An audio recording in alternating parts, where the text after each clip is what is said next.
어머니, 그깟 김장이 뭐 얼마나 힘들다고 그러세요? 어차피 하는 김에 좀 더 하셔서 주시지. 제가 돈 드리면 되잖아요. 먼저 구독과 좋아요 부탁드립니다.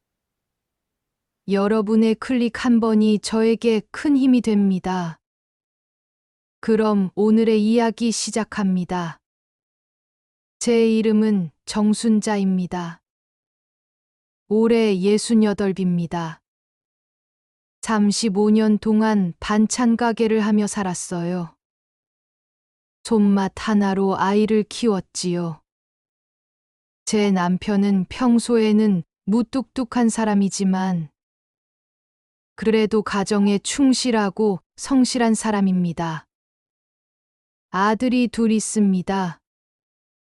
첫째는 최영호, 미국으로 유학 갔다가 거기서 만난 여자와 결혼해 미국에서 살고 있습니다. 거리도 멀고 시차도 있어서 자주 연락하지는 못하지만 해마다 꼭 몇 주씩은 며느리와 함께 한국에 들어와 함께 시간을 보내곤 합니다. 며느리가 미국 사람이라 말은 잘 안 통하지만 부침성이 좋고 싹싹했어요. 저와 얘기하고 싶다고 한국말을 열심히 배우더군요. 둘째는 최영찬, 참 듬직한 아들입니다. 어렸을 때부터 똘똘하다는 얘기 많이 들었어요. 좋은 대학도 턱하니 붙고 졸업하자마자 대기업에 입사했습니다.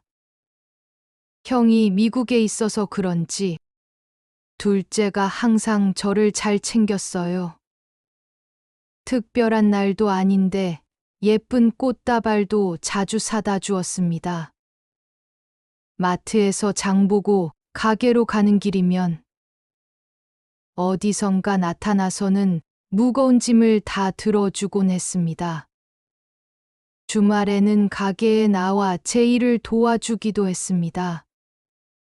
저는 그런 아들이 제 자랑이자 삶의 활력소였습니다. 어느 날 저녁이었어요. 퇴근하고 온 아들이 말했습니다. 엄마, 저 결혼하고 싶어요. 순간 젓가락을 놓았어요. 결혼이라니. 아직 어린 줄만 알았죠. 그래? 누군데? 같은 회사 다니는 동료예요. 이름은 김은수. 김은수. 이름부터 곱더군요. 그날 처음 사진을 보여줬어요. 참해 보였어요. 눈빛이 맑았어요. 참해 보이네. 제가 말했죠. 그렇죠? 일도 잘하고 배려심도 많아요. 아들이 그렇게 말했어요. 그 말을 듣는 순간 제 마음도 놓였어요. 며칠 후 은수가 우리 집에 인사하러 왔어요. 단정하게 인사하더군요. 어머님, 처음 뵙겠습니다. 목소리가 부드러웠어요. 손끝도 참 고왔지요. 그날 저는 생각했죠. 아, 우리 아들 좋은 사람 만났구나. 그날 밤 남편에게 말했어요. 여보, 은수라는 아가씨 어때요? 참해 보이더만. 그치요? 얼굴도 곱고 말도 곱더라고요. 그런 며느리면 고맙지. 그 말에 웃었어요. 그런데 웃음이 오래 가지는 않았어요. 며칠 후 상견례 날짜가 잡혔습니다. 식당 예약도 아들이 알아서 했대요. 엄마, 은수네 부모님이랑 상견례 날짜 잡았어요. 편하게 식사하시면 될 것 같아요. 가볍게 말했어요. 그날이 왔습니다. 정장 차림으로 나갔습니다. 아들은 옆에서 잔뜩 긴장하더군요. 식당 문을 열자 며느리네 가족이 먼저 와 있었어요. 사돈 될 분이 일어나며 말했죠. 오셨군요. 처음 뵙겠습니다. 밝은 얼굴이었어요. 저보다 한참은 젊어 보이더라고요. 제가 생각보다 나이가 좀 어립니다. 결혼을 일찍 했거든요. 그해 은수도 바로 가졌고요. 그런데 말투가 묘했습니다. 겉으론 웃는데 눈빛은 사람을 재단하듯 보더군요. 앉자마자 사돈이 말했어요. 우리 딸이요. 외동딸이라 제가 아주 곱게 키웠어요. 그 말투 묘하게 귀에 걸렸어요. 세상일 모르는 애라 음식도 잘 못해요. 아참 반찬 가게 하셨다면서요? 손맛 좋으시겠네요. 안 그래도 저희 딸이 입맛이 좀 까다로워서 아무 반찬이나 잘 안 먹는데. 사돈께서 반찬 맛있게 해서 주시면 되겠네요. 아, 그리고 조미료는 최대한 쓰지 말아주세요. 웃어야 할지 말아야 할지 몰랐어요. 웃었습니다. 예의니까요. 저도 이제 힘들어서 반찬 가게 접은 지 오래라. 요즘은 집에서도 반찬 잘 안 합니다. 요즘 애들이 반찬 집에서 해 먹나요? 반찬 가게 반찬이 더 맛있잖아요. 가볍게 넘기려 했죠. 그런데 사돈이 바로 받아쳤어요. 아무리 그래도 그런 곳을 뭘 믿고 사다 먹이나요? 사돈께서는 그래도 가족들이니 더 신경 써서 잘 만들어 주시겠지요. 안 그런가요? 사돈께서 반찬할 때 조금 더 해서 애들 좀 가져다 주세요. 그 말 부드럽게 들렸지만 마음에 비수가 꽂혔습니다. 남편을 봤어요. 아무 말도 안 했어요. 그저 술잔만 만지작거렸어요. 그 순간 제 얼굴이 뜨거워졌어요. 아니, 뭐 그렇게까지 애들도 알아서 하겠지요. 제가 겨우 웃으며 말했어요. 하지만 사돈은 계속 이어갔어요. 요즘 애들 바쁘잖아요. 그런 건 어른들이 좀 도와줘야죠. 제가 우리 딸 혼자 고생할까봐 걱정돼서요. 그리고 요즘 같은 시대의 여자도 직장 나가 일하는데 힘들게 집안 살림까지 어떻게 합니까? 우리 아들은요? 그 말이 목구멍까지 올라왔지만 삼켰어요. 그 자리가 깨질까봐, 아들이 곤란해할까봐. 식사가 이어졌습니다. 사돈은 딸 얘기만 했습니다. 우리 은수는 어릴 때부터 손에 물 한 방울 안 묻혔어요. 밥도 잘 못해요. 그래서 결혼하면 좀 부탁드릴게요. 그 순간 제 젓가락이 멈췄습니다.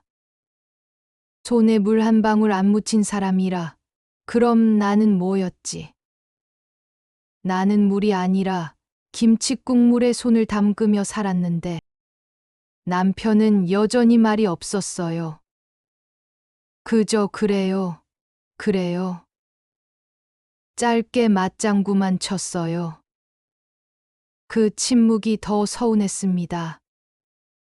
식사가 끝나고 일어설 때 사돈이 마지막으로 말했습니다. 이제 곧 가족이니까요. 서로 잘 챙겨요.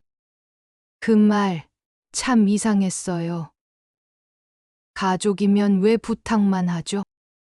집으로 돌아와 남편과 저녁을 먹으며 상견례 자리에서 있었던 일을 이야기했습니다.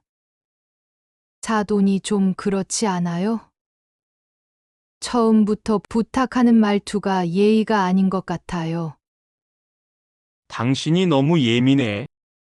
그 한마디에 마음이 무너졌어요. 나는 예민한 사람이구나. 남편은 내 편이 아니구나. 그날 밤 잠이 오지 않았습니다. 천장을 보며 생각했어요. 이 결혼 괜찮을까? 하지만 아들이 행복해하던 얼굴이 떠올랐어요.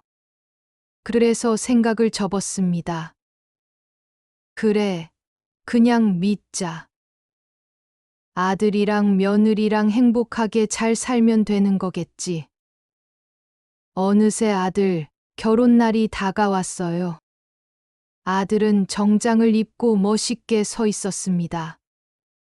그리고는 저를 꼭 안아주며 말하더군요. 엄마, 이렇게 멋지게 키워주셔서 감사해요. 사랑합니다. 순간 아들의 말에 울컥했지만 좋은 날이니만큼 눈물을 꾹 참았습니다.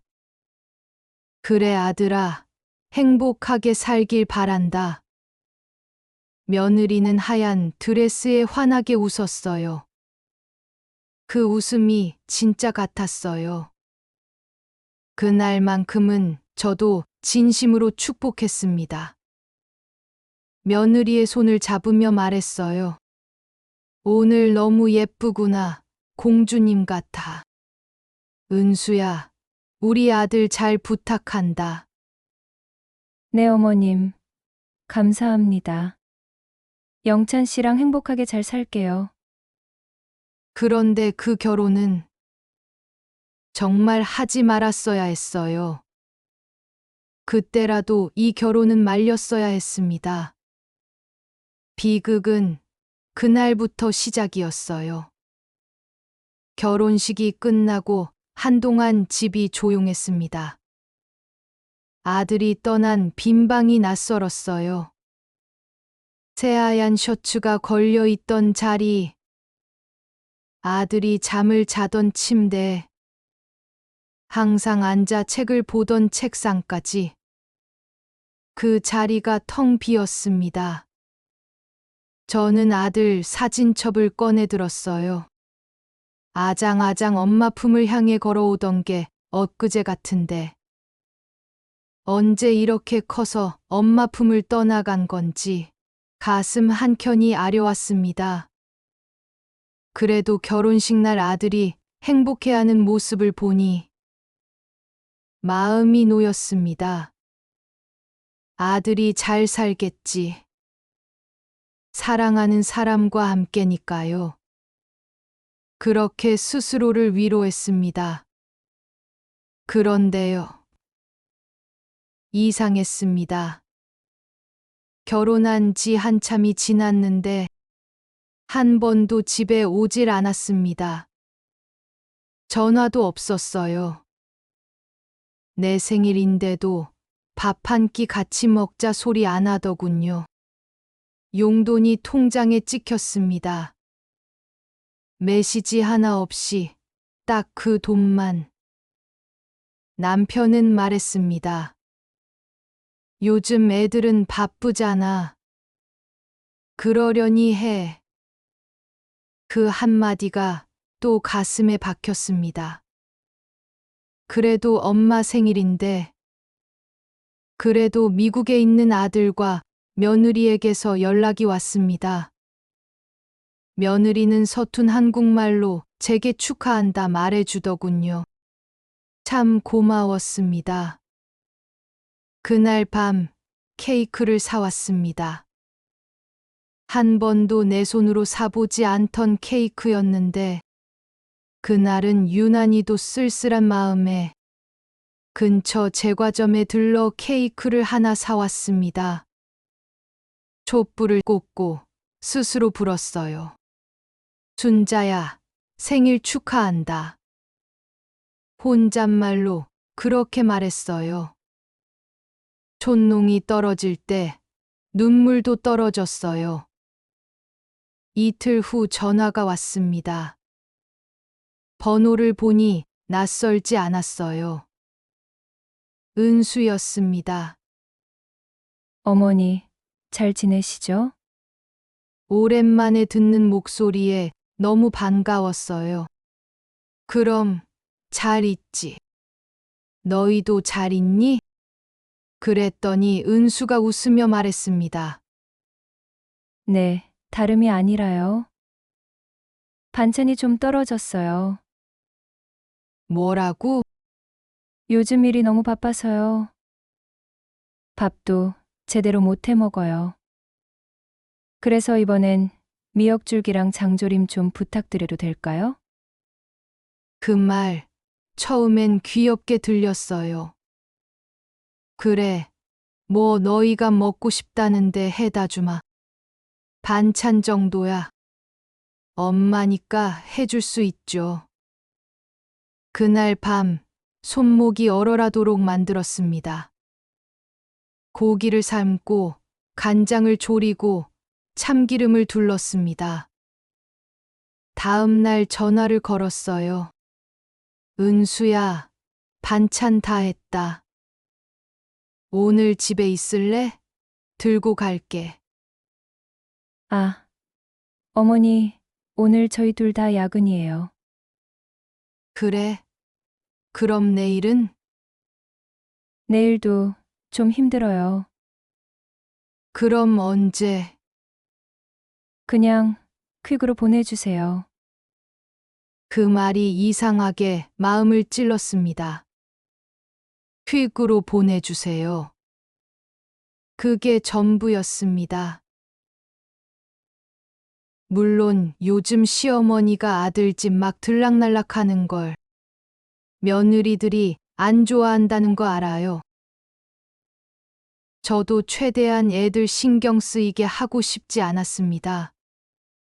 하지만 아들한테 듣기론 사돈네는 허구한 날 집에 와서 함께 식사한다고 합니다. 저희는 단 한 번도 초대받지 못했어요. 내심 저희 아들에게 너무 섭섭했어요. 우리 아들이 그럴 애가 아닌데 달라졌어요. 결혼 전에는 그렇게 살가운 아이였는데 집에 한 번쯤 초대할 법도 한데 요즘은 연락도 잘 없더군요. 고맙다는 말도 미안하다는 말도 없었어요. 그래도 저는 반찬통에 한가득 반찬을 눌러 담았습니다. 보자기 안에 김치, 장조림, 미역줄기, 그리고 손편지 한 장. 은수야, 많이 힘들지? 밥 잘 챙겨 먹어라. 그 한 줄 쓰는데 눈물이 났어요. 며칠 뒤 또 전화가 왔습니다. 어머니, 이번엔 멸치볶음이랑 시금치나물 부탁드려요. 저번에 주신 장조림은 조금 짜더라고요. 이번에는 좀 싱겁게 부탁드려요. 그래, 알겠어. 그때도 웃으며 대답했어요. 그런데 통화 끝에 말 한마디를 더 덧붙이더군요. 어머님, 이번에 반찬하실 때 저희 부모님도 좀 보내주시면 안 돼요? 엄마가 어머님 반찬 맛있다고 하셨거든요. 저희 엄마가 요즘 팔목이 안 좋으셔서 집안일을 잘 못하시거든요. 하는 김에 좀 더 만들어주셔서 저희 부모님네도 좀 보내주세요. 응, 사돈댁에? 네. 어머님 부탁 좀 드릴게요. 전화를 끊고 한참 멍했습니다. 내가 왜 사돈댁에 반찬을 보내야 하지? 내가 누구한테 음식을 만들어주는 사람이지. 나도 손목이 아픈데 반찬도 겨우 만들었는데. 그때 처음으로 마음이 흔들렸어요. 며칠 후 사돈에게 전화가 왔습니다. 사돈 반찬 너무 맛있어요. 저희 딸도 잘 먹었대요. 아, 네. 별거 아니에요. 사돈 손맛이 너무 좋으시다. 앞으로도 종종 부탁드릴게요. 그 말 앞으로도 종종 그게 명령처럼 들렸습니다. 남편에게 말했어요. 사돈이 반찬 맛있다고 또 부탁했어요. 그럼 좀 해주면 되지. 매번이야. 좀 이상하지 않아? 애들이 바쁘잖아. 그냥 좀 해줘. 또 그 말. 그냥 좀 해줘. 밤마다 부엌에 불이 꺼지질 않았습니다. 손목에 파스가 붙었고 허리엔 찜질팩이 늘 달려 있었어요. 냄비 위에 간장이 졸아드는 소리가 제 심장이 뛰는 소리 같았습니다. 가끔은 그런 생각이 들었어요. 내가 이렇게 사는 게 맞을까? 이게 시어머니의 삶일까? 은수는 반찬 부탁할 때만 연락해 왔어요. 안부 전화라도 해주면 좋으려만. 어머니, 김치 좀만 싸주시면 안 돼요? 어머니, 이번엔 오이무침이 먹고 싶어요. 어머니, 저희 집에 김 없어요. 단 한 번도. 어머니, 밥 한 끼 드시러 오세요. 그 말을 하지 않았습니다. 한 번은 제가 먼저 말했어요. 은수야, 이번엔 내가 들고 갈게. 어머님, 그럼 퀵으로 보내주세요. 그래도 내가 너희 집 한 번도 못 가봤잖니. 저희 집이 좀 좁아서요. 어머님이 오시면 불편하실 거예요. 불편하다는 말이 마음에 꽂혔어요. 내가 불편한 존재구나. 그날 밤 밥을 하다 숟가락을 놓았습니다. 나는 반찬을 만드는 기계인가. 며칠 뒤 사돈에게서 또 전화가 왔습니다. 사돈 이제 곧 김장철이에요. 그 말의 순간 가슴이 철렁했습니다. 네, 뭐 그렇죠. 이왕 하시는 김장 애들 것도 같이 해주세요. 아니, 사돈네도 김장하시죠? 어휴, 저희는 김장 안 해봐서요. 그럼 조금이라도 해보시지요. 못해요. 저희는 시골에서 얻어먹는 게 전부라서요. 이왕 하는 거 좀 많이 하셔서 애들 줘요. 입이 떨어지지 않았습니다. 제가 몸이 좀 안 좋아서 올해는 많이 못할 것 같아요. 그래도 사돈지간에 이럴 때 도와줘야죠. 우리 은수 김치 없으면 밥 못 먹어요. 전화를 끊고 한참을 앉아 있었습니다. 손이 떨렸습니다. 이건 부탁이 아니야. 이건 요구야. 옆에서 남편이 물었어요. 누구야? 사돈이야. 김장하라네. 그럼 좀 해주면 되지. 나 몸이 안 좋아. 그래도 이왕 하는 거 좀 더 해서 주면 되잖아. 그 한마디에 눈물이 나왔습니다. 말을 잃었어요. 내 편은 아무도 없구나.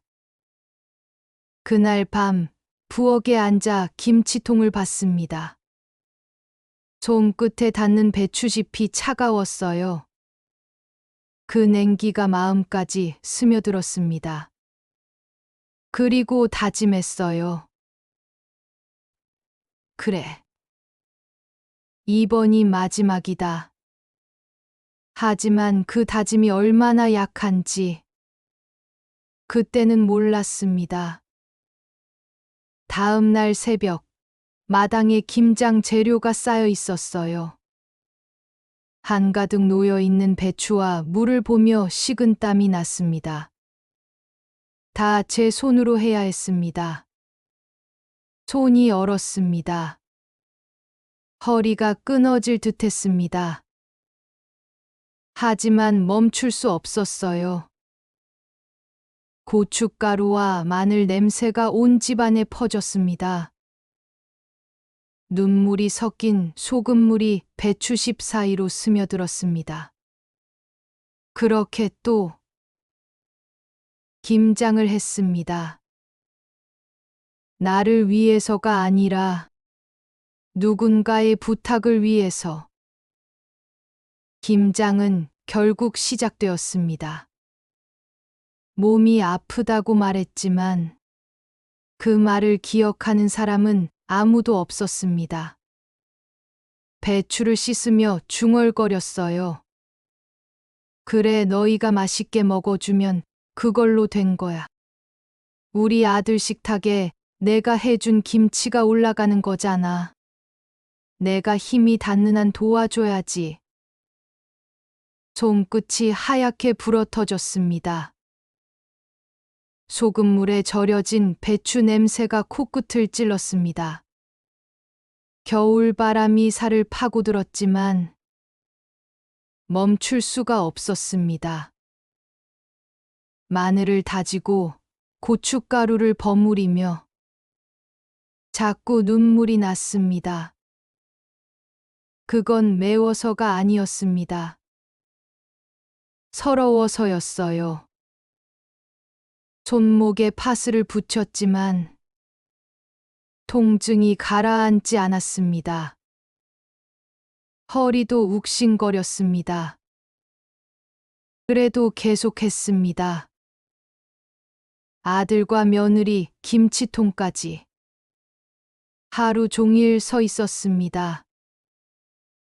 밤이 되자 손이 더는 말을 듣지 않았습니다. 그날 밤 몸이 식은 것처럼 떨렸습니다. 열이 올랐습니다. 몸살이었어요. 그런데 그 와중에 전화가 왔습니다. 번호를 보니 은수였습니다.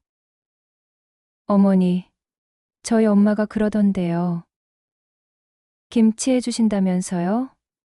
언제 보내주세요. 기침이 나왔습니다.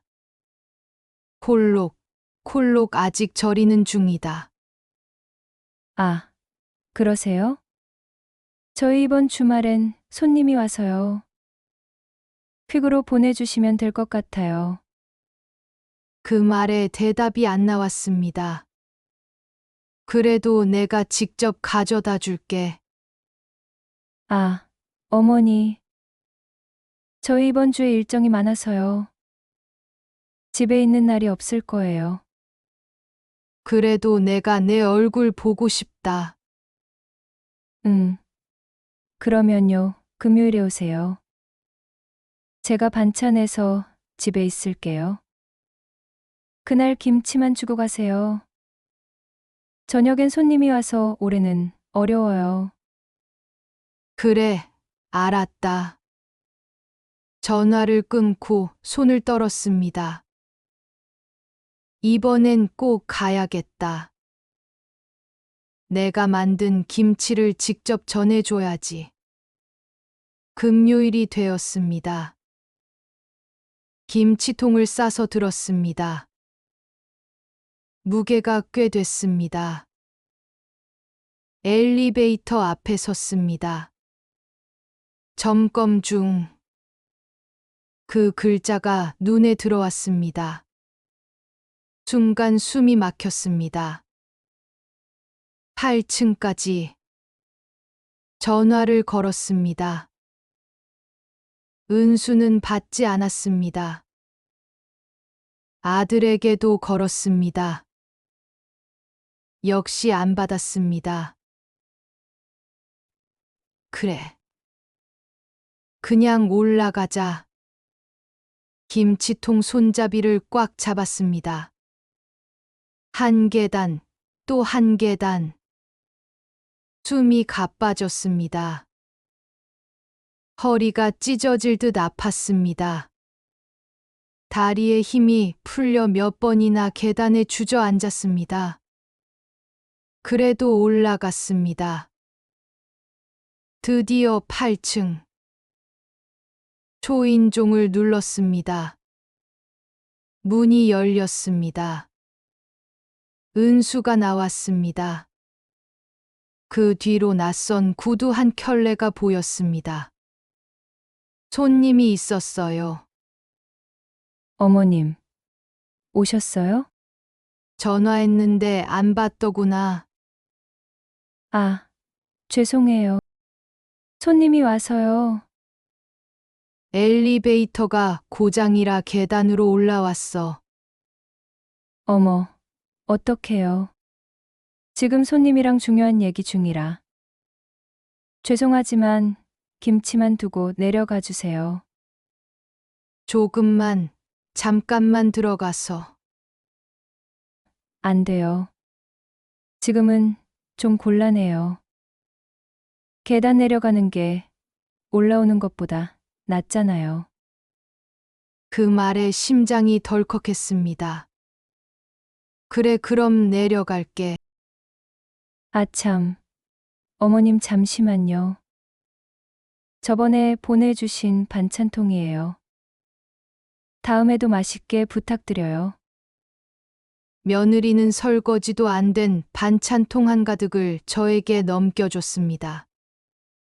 그땐 정말 화가 치밀어 올랐습니다. 그래도 안에 손님이 계시다고 하니 화를 꾹 눌러 담았어요. 문은 닫혔습니다. 철컥. 그 소리가 내 마음을 닫는 소리 같았습니다.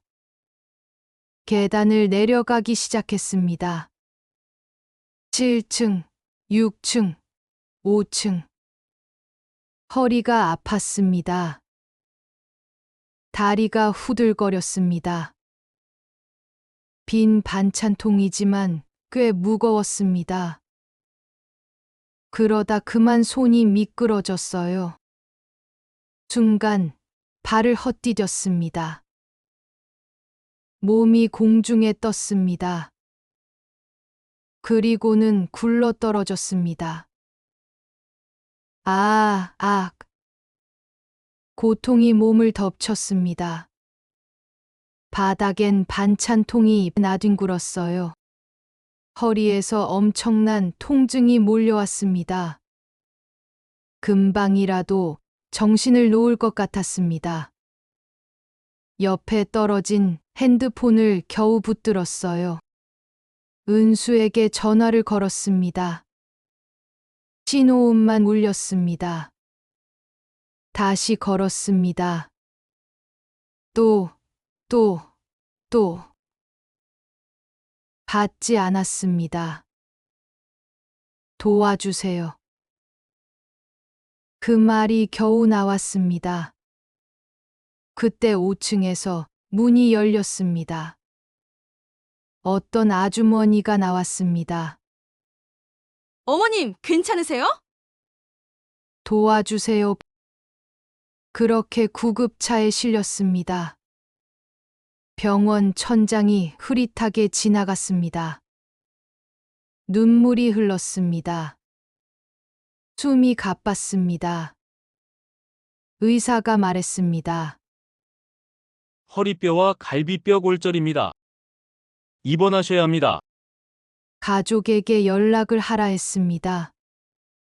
하지만 망설였습니다. 아들에게 말하면 걱정할까봐. 결국 남편에게 전화했습니다. 여보, 나 병원이야.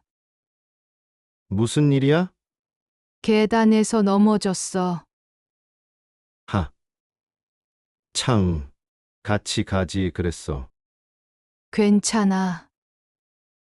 그냥 좀 쉬면 돼. 잠시 후 남편이 병원에 왔습니다. 놀란 얼굴이었습니다. 어디가 그렇게 아파? 괜찮아, 계단에서 넘어져서 좀 다쳤어요. 이러다 낫겠지. 아들이랑 며느리한테는 말했어? 괜히 걱정시킬까봐. 그때 전화가 울렸습니다. 은수였습니다. 숨이 멎는 줄 알았어요. 통화를 받았습니다. 병원에 있다는 말 하지 않으려 했지만, 그래도 가족이니까 알려야겠다 생각했어요. 심지어 며느리 집에 갔다 생긴 일이니까요. 어머, 어머님 괜찮으세요? 놀라셨겠어요. 많이 다치셨어요? 그런데 영찬 씨한테는 말하지 말아주세요. 요즘 야근이 많아서 힘들어 하더라고요. 어머님 다치신 것까지 들으면 많이 속상해 할 거예요. 제가 조만간 들를게요. 푹 쉬세요. 어머님. 그랬어요. 그 말 하나하나가 얼음처럼 차가웠어요. 그래. 그럴게. 쉬고 있을게. 그 말만 겨우 했습니다. 전화를 끊고 멍했습니다. 얼마 후 며느리에게서 문자가 왔습니다. 어머님, 죄송해요. 일이 바빠서 못 갈 것 같아요. 죄송해요. 그 문장을 수십 번 읽었습니다. 그 뒤로 며칠 아무 소식도 없었습니다. 남편이 죽 끓여왔습니다. 은수는 언제 온대? 바쁘다잖아. 그래도 한번 와야지. 됐어. 그냥 쉬게 놔둬. 그렇게 시간이 흘렀습니다. 그날 핸드폰에 사진이 도착했습니다. 은수에게서 온 문자였습니다.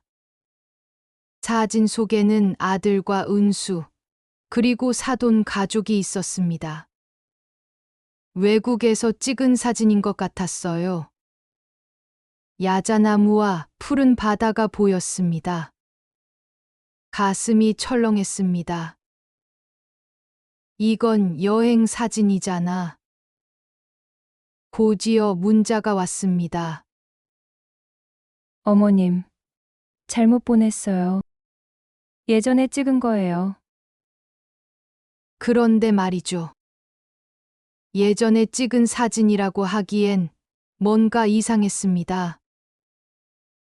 아들이 입고 있는 옷은 제가 얼마 전에 아들에게 사준 옷이었어요. 전화를 걸었습니다.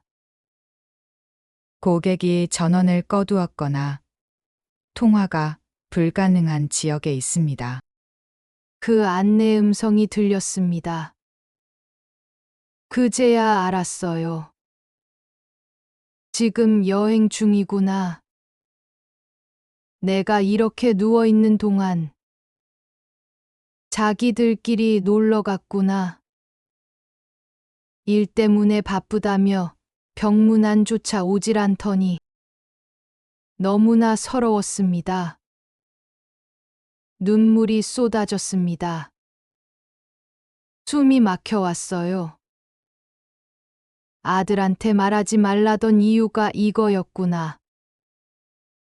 내가 병원에 누워 있는 동안 그들은 여행을 갔구나. 그날 밤 병실 천장을 보며 울었습니다. 소리 없이. 남편에게도 말하지 않았습니다. 괜히 또 사돈 편을 들까봐. 그냥 조용히 울었습니다. 그때 생각했습니다. 내가 식모냐? 내가 부엌일 하려고 시어머니 됐나?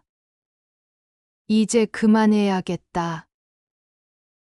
눈물을 닦고 핸드폰을 들었습니다. 문자를 썼습니다. 아들에게 당장이라도 모든 일을 얘기하고 싶었지만 혹시나 며느리가 아들 핸드폰을 먼저 보고 문자를 가로챌까봐 최대한 들키지 않을 만한 내용을 생각했습니다. 아들아, 곧 근수 생일이지? 내가 반찬이랑 선물 준비했으니 며느리 몰래 집에 좀 들리거라.